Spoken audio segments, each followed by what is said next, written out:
მე ვარ დავით თედორაძე, საქართველოს მწერალთა კავშირის აჭარის ორგანიზაციის თავმჯდომარე.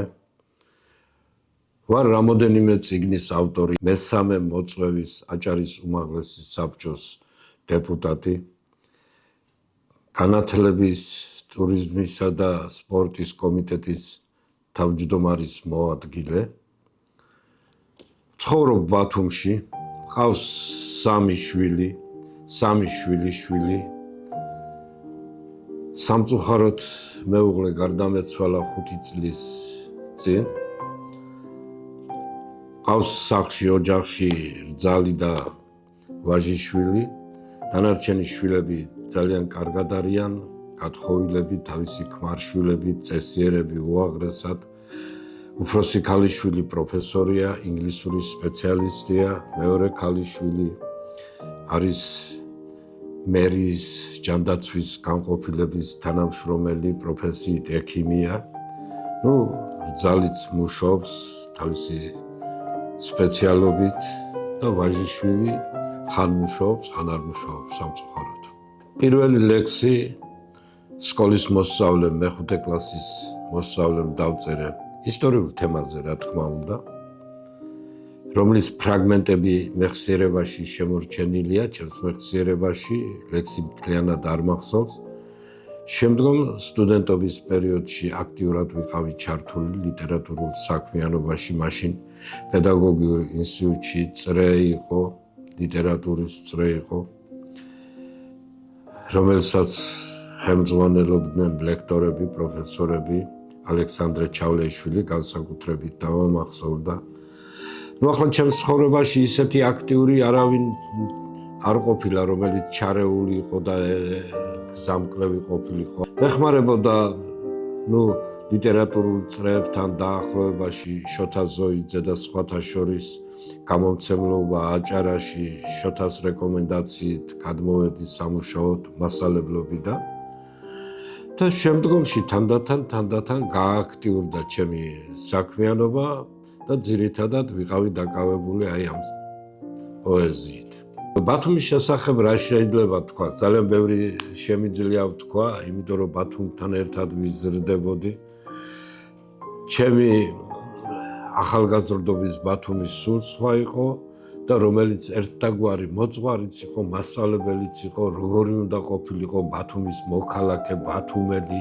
ტრადიციების სამწუხაროდ იკარგება თანდათან, მაგალითად ის, რომ ბათუმელი ზაფხულში შვებულებაში არ უნდა წასულიყო, სტუმრებს უნდა დალოდებოდა. ტურისტული სეზონის დამთავრების შემდგომ ეგრეთ წოდებულ აკადემიაში მიდიოდა გარჩევა, ვის რამდენი სტუმარი ყავდა, ტრაბახობდნენ ვის რამდენი სტუმარი ყავდათ. სტუმრის მოტაცებაც იყო, ვთქვათ, რომ გაიგებდნენ იქა, რომ ალი სამსონია სტუმარი ჩამოდის და ალის აგვიანდება რაღაცა, გავიდოდა რომელიმე მისი მეგობარი ალი ბათუმში არ არის და მოტეხავდა, წაიყვანდა თავისთან, ეგეთი რაღაცები იყო. აკადემია იყო. სახალხო აკადემია ხო იყო და იყო, სადაც იკრიბებოდნენ მწერლები, მსახიობები, ლიტერატორები, კულტურის სფეროს თითქმის ყველა წარმომადგენელი. ეს დიდი სკოლა იყო. სახალხო აკადემია და თვითონ ბათუმი იყო, იმ დროინდელი ბათუმი, თავად სახალხო აკადემია. ეს დაუვიწყარია ეს წლები. ეხლაც ამითი ჩემი თაობა ამითი სუნთქავს და ამას ეფერება. შემოდგომის სერენადა წელს მესამედ ჩატარდა.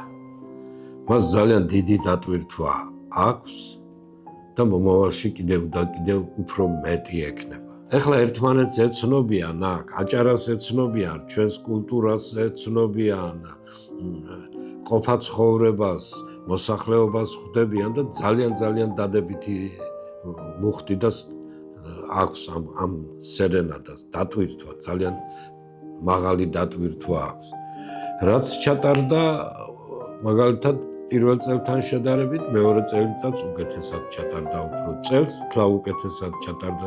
ახალგაზრდებს ბევრს არ ვიცნობდი და გავიცანი და შესანიშნავი ახალგაზრდები არის მომავალი, ნამდვილი შემოქმედები, ჭეშმარიტი პოეტები და ლიტერატორები და პროზაიკოსები.